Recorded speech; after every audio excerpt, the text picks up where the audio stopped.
far northeast of Scotland leave port for some of the cruelest seas in the world. Theirs is the most dangerous job in Britain. Now in Trawlermen, a new generation of fishermen are about to make their mark, braving violent storms and deadly conditions, all to put fish on outlets.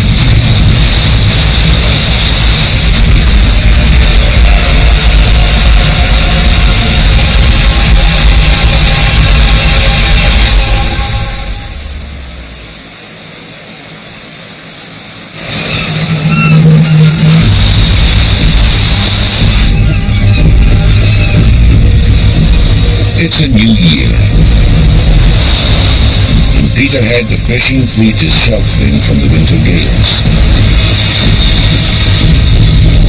Just one boat is preparing to sail.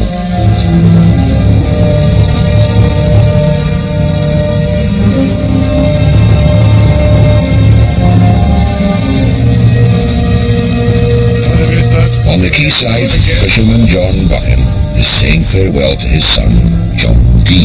Buchan. He's the first one to leave Peterhead in 2008. Some days wish I was going with him. I'm very proud of him. He does the job very, very well.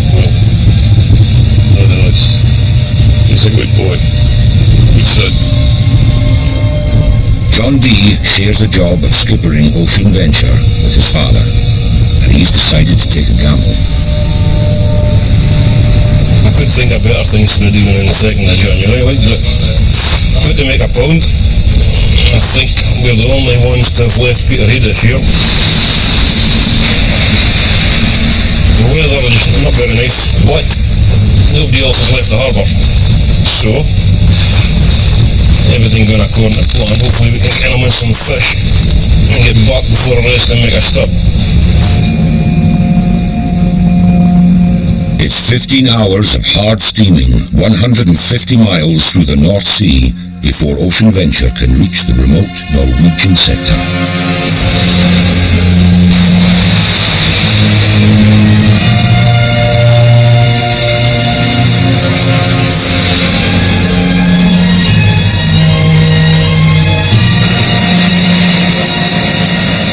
She arrives in the teeth of a force 10 gale, a familiar sight to first mate Larry Lawton.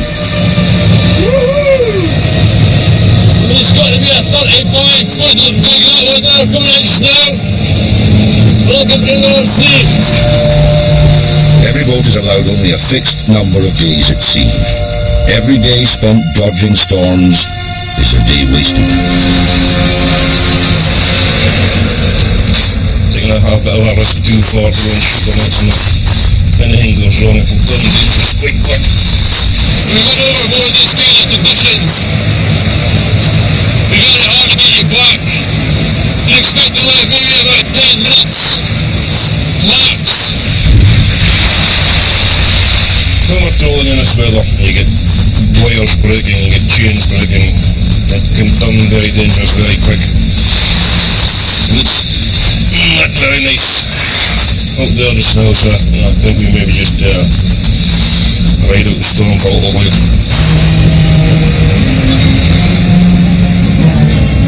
100 miles to the west of Ocean Venture, there is one other boat desperate enough to brave the ferocity of the January storms just off the Shetland Islands, the Arcane.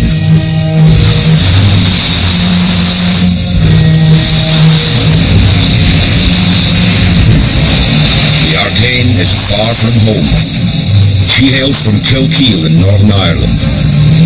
Her skipper is Charlie McBride.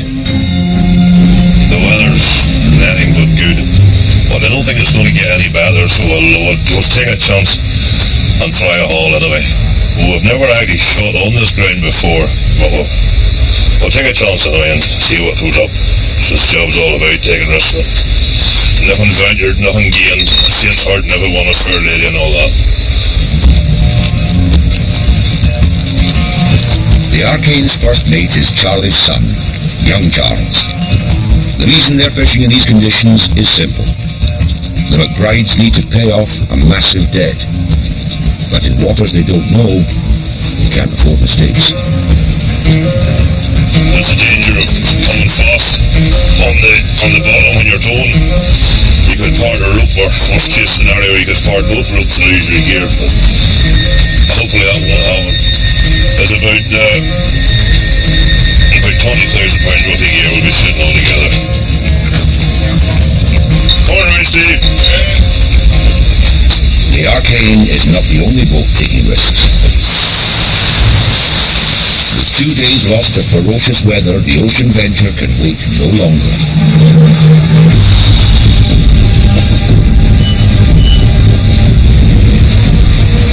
I just rather not in my stomach from seasickness, not feeling too good in this bad weather. Constant excitement. Am I in the right place? Am I going to catch fish?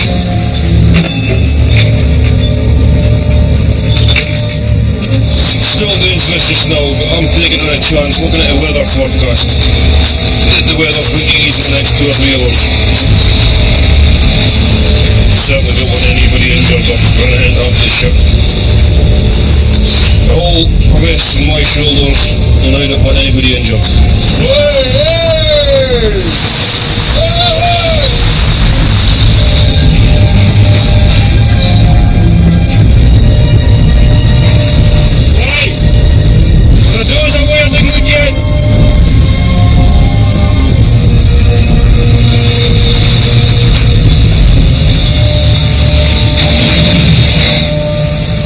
With their nets in the water, Ocean Venture can finally start to make up for lost time.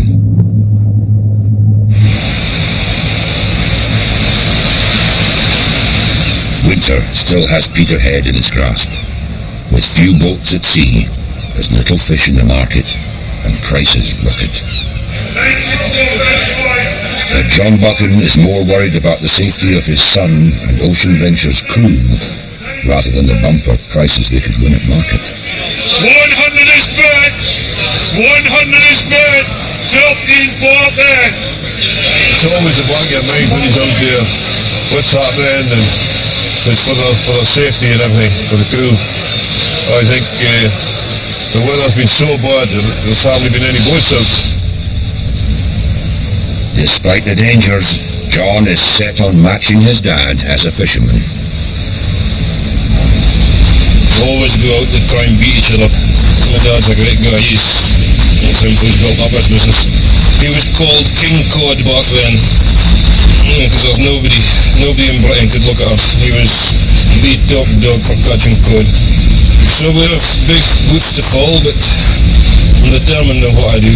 There's not much will stop me getting to where I want to be, except this mother nature carry on.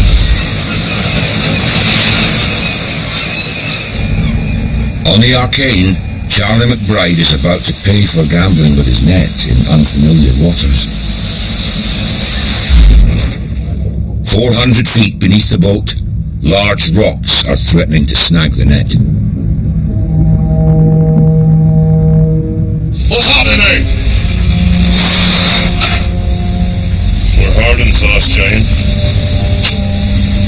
Right, George, we're hard and fast. Come up till I get returned here with it. Unless Charlie can free it, he will lose thousands of pounds in one stroke. And a fair day, I guess, it can be more difficult to get it back. You saw more chance of doing damage, partner rope, or even losing your net. You can see here in this gauge there's so much pressure on the winch, it's actually stopped the winch. The gear is being strained to the limit. Without warning, the rope breaks.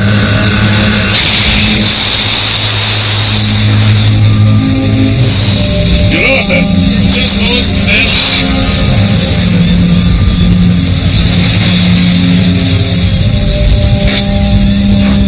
Miraculously, no one's hurt. But £6,000 worth of net is on the bottom of the North Sea. That works well on it. Broke the swivel. That's lost. It's gone. We took a chance. Didn't pay off. Not the best start to a trip, 18 hours at sea, not a fish or bird, net lost, and given a storm 10 coming in 10 minutes.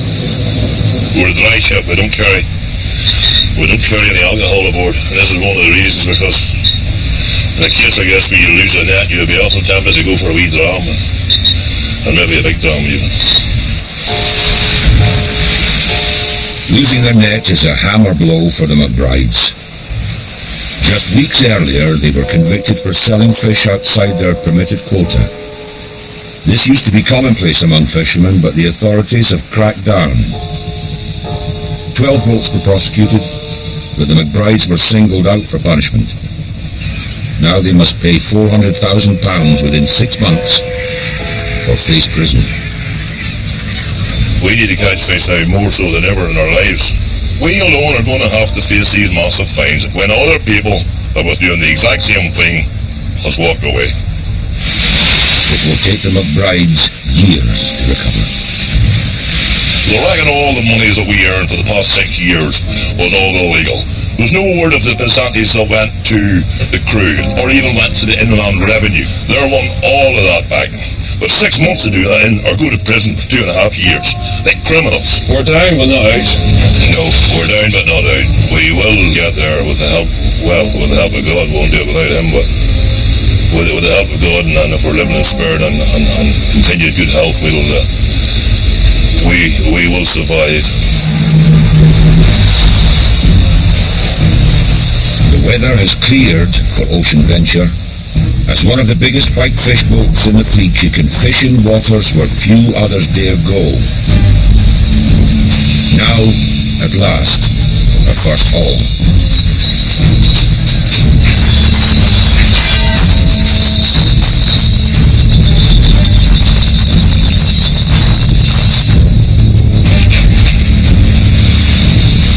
We're up here about 150 bucks a day average. So, touch wood or something here.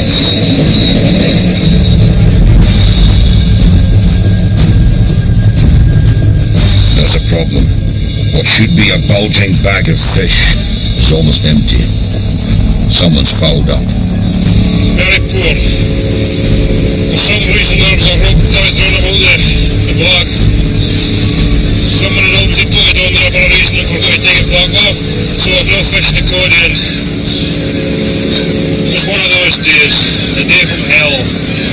This will just be a red pen day.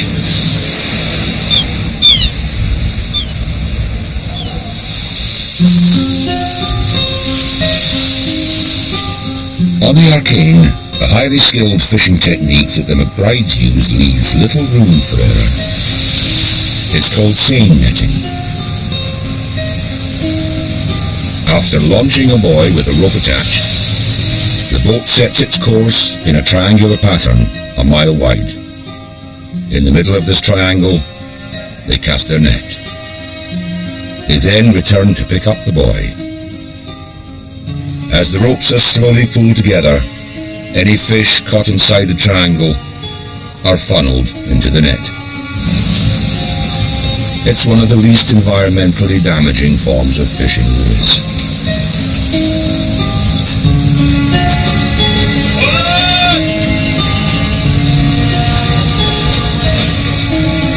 Having lost his main net, Charlie's fishing with his reserve and hauling for the first time.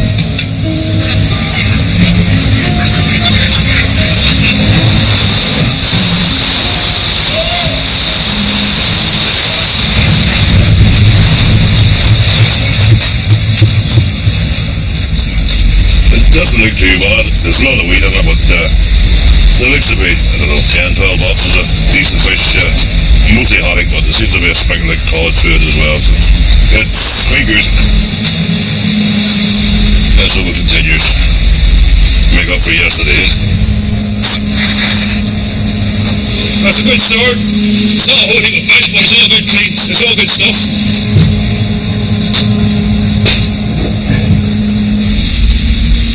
What's for tea this evening, Keith?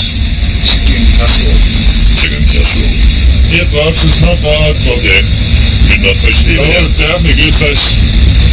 Just need a bit more of them. Okay. Alright. Righty be, Stephen. Ta-da. The financial pressures caused by their debts are a constant worry. The amount of stress we're under for 4 or 5 years, me myself, but at his time in life, like, that stress isn't good.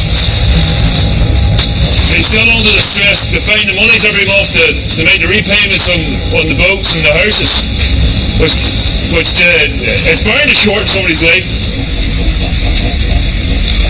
Son tells me I'm putting too much pressure on myself lately.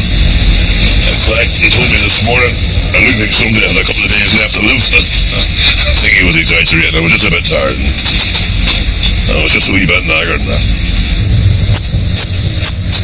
Well, of course I'm worrying about his health, like, he's getting a bit haggard looking.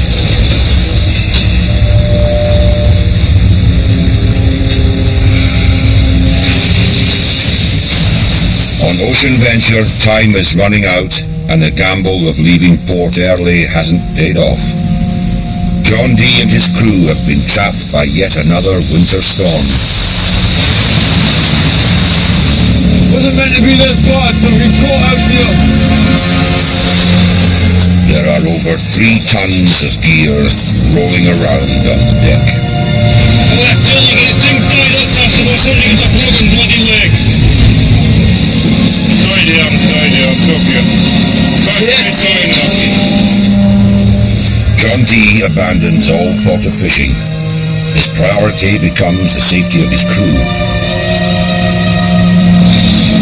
When I first came on board, they were trying to haul the bog, but the hoppers was going back and forth. I told them to just stop. Get the thing tied up before there's any injuries. That hopper's there weigh 3 ton. Crashing back and forth. A massive wave smashes into the side of the boat. John Dee is thrown 12 feet and into the safety rails. The wave just broke just as it come alongside the boat and it's knocked us right over. It was not very nice. So we're just going to take it easy for a couple of hours to get everything sorted up. Let the wind fall away a bit. Fall a bit out there just now. And for all the fish we got there just now, 10 boats, it's stood for 8 hours, storm net. Wasn't really worth it, but we had to try anyway, we're running short of time. Trawlermen are 30 times more likely to die doing their job than the average worker. First mate Barry knows how much you have to believe in your skipper. You don't want to go to sea with someone who you don't feel safe with in the wheelhouse. That's one main thing. You know, you've got to trust the skipper. If you don't trust him, there's no point in being aboard the boat. There is some skippers I wouldn't sail with, and John Dee and John's 2 of the skippers I would sail with. My life's in their hands. I'm expecting them to get me home alive every trip.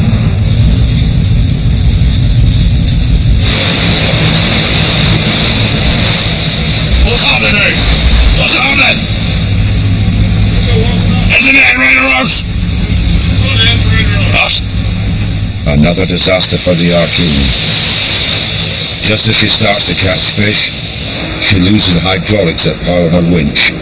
Now her reserve net is stranded on the seabed. We're going to have to use the rope reels to heel the gear up. Hopefully that'll work. Well, if it isn't, we may have to leave our gear behind, but that would be worst case scenario. We've already got one net. First day out, we've already left one net behind us. We don't want to leave this one. It's about £20,000 worth of equipment. So we certainly don't want to leave that behind. Let me down the rope with the line. Just top and forward. But these lightweight rope reels aren't strong enough to lift the net on their own. The crew will have to heave in the gear and ropes by hand. All 2 miles of it. Away starboard! Starboard! Right, slow down. Green side, keep green. Green rope, Shannon. In way, green. What's the problem? But the kinks are coming in off off, you know, he thinks it's kicking up. Just telling you the kinks. There's nothing you do about it. Just keep going. And he'll weigh that green a bit. They lose another 2 hours retrieving the reserve net.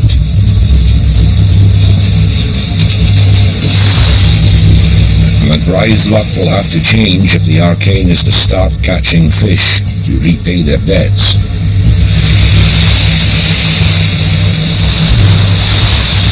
Beaten for the moment, they head for Lerwick in the Shetland Islands. Sunday night, we've just arrived in Lerwick. Our parts have ordered our hydraulics are waiting in the harbour office. The new part has arrived. Will, the ship's engineer, will fit it. This cost us 2 days now at the minute, and if this repair doesn't fix it, it costs us a lot more. Something up and right now. Exactly the bloody same. What are we going to do now, Willard? The new part doesn't do the trick.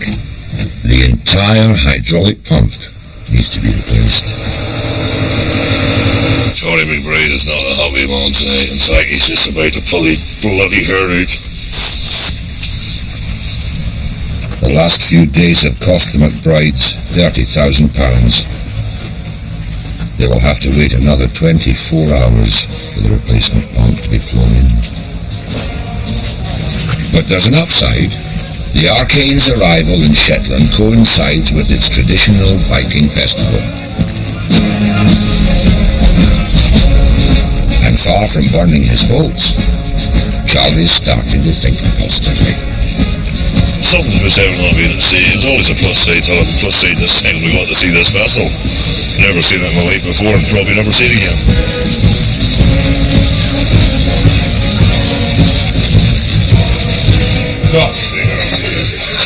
Meanwhile, the crew rekindle another seafaring tradition. They drown their sorrows.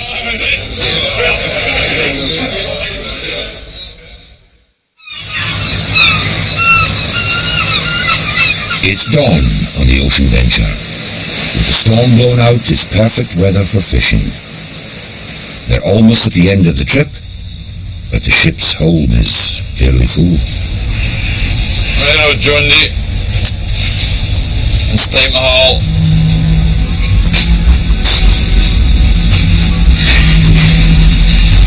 Oh, beautiful morning for that chin. See you get some white east there then? The net is full of high-value haddock, exactly what they've been searching for. John D's already started to think about going home. Couple of holes here, couple of holes there. Bada bing, bada boom. Home.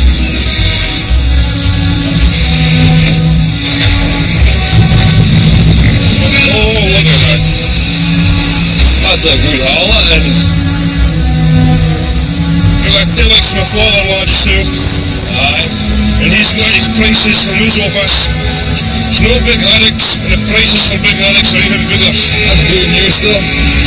Oh well, maybe after all the weather that we went through this trip, really hot. Okay, dividends for us then. Very happy to do. Very happy.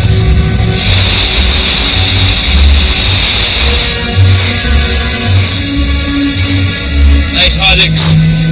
Good size. They've finally found the fish, and it's bonanza time on the Ocean Venture.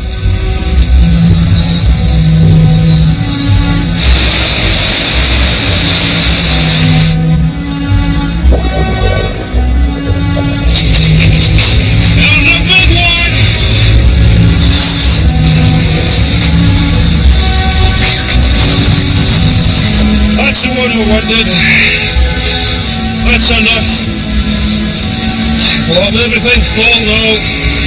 All we need is the prices to be as they were on Friday and we're laughing.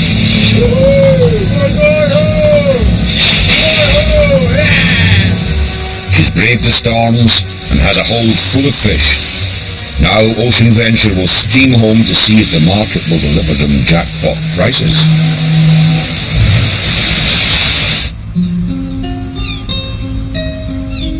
In Peterhead, a sad sight greets Jimmy Buchan, skipper of the prawn trawler Amity, one of the fleet's most successful boats.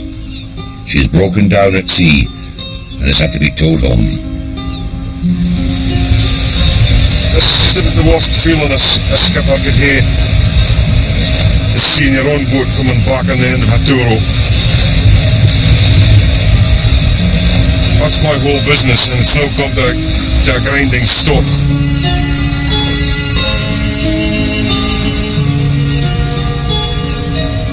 Well, what is it, Kevin? I'm no engineer, but I went out with a couple of big bangs, and that's not a good sign. It doesn't sound very good when you hear these saying. He says you got out a couple of bangs and there was a lot of smoke everywhere. Oh dear. If Amity needs a new engine that will cost over £60,000, Jimmy is forced into a waiting game. The engine's more or less a write-off, and looks like we're going to get a new engine. I think there is in the UK, probably looking at 2 to 3 weeks. And if there isn't one in the UK? If there isn't one in the UK, we could be waiting 2 or 3 months. It's a long holiday. Jimmy's first mate Kevin has been with him for 7 years. Now he may have to move on. I'm not hanging around, there's no money coming in, so I'll probably just have to look for another job till the boat is ready. Go on another boat. You might make bigger money on another boat. You might change your head about this boat. Things could change. The pressure's on Jimmy to get Amity back to sea. I've got a boat right to the pier with a crew aboard it, looking at me for answers, and they ain't getting it. Now, you knew about this problem on Wednesday. This is now Monday morning. I'm wanting action and I want it now. Jimmy understands that his crew needs to work. I've seen it many times before. A vessel lays up and the crew's cut up to the 4 winds, and you never get them all back, and that worries me because I've got a good crew and they've been with me for many years. Try and find a job.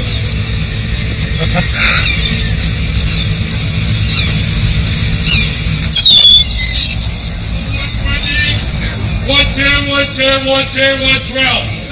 Loading 16, 18, 118. In Peterhead's fish market, John and John D. Buchan are also waiting. Only the prices in the market will determine whether Ocean Venture's bad weather gamble was worth it. Everything's expensive. Alex, cod, coley, pollock, everything. Makes it all worthwhile. No, very proud of it. The final tally grossed the Ocean Venture £70,000 for the 10-day trip. Taking the gamble, get up in the weather's been paid off. Still like it.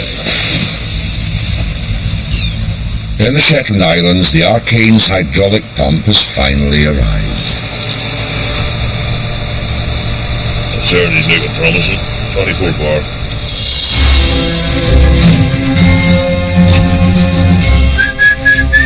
Righto, Gerald, that's us. Don't wait to throw her up.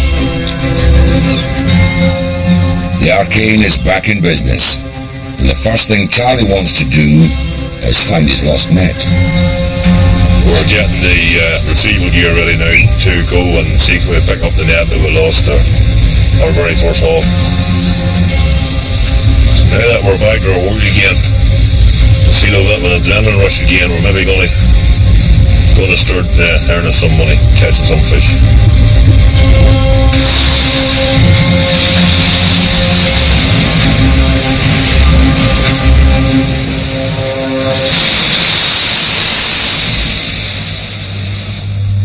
Next time on Trawlermen, Kevin's been enjoying himself on another boat. Will Jimmy get him back? It's just easier work. It's a lovely job to be at. Cooking with Fraser Burr's youngest skipper in a Force 9 gale. Feel like a ballerina. Dancing out there. and we discover whether Charlie can turn around his trip from hell and retrieve that net from the bottom of the North Sea. So, as Ulrich said to Blackadder, I have a cunning plan.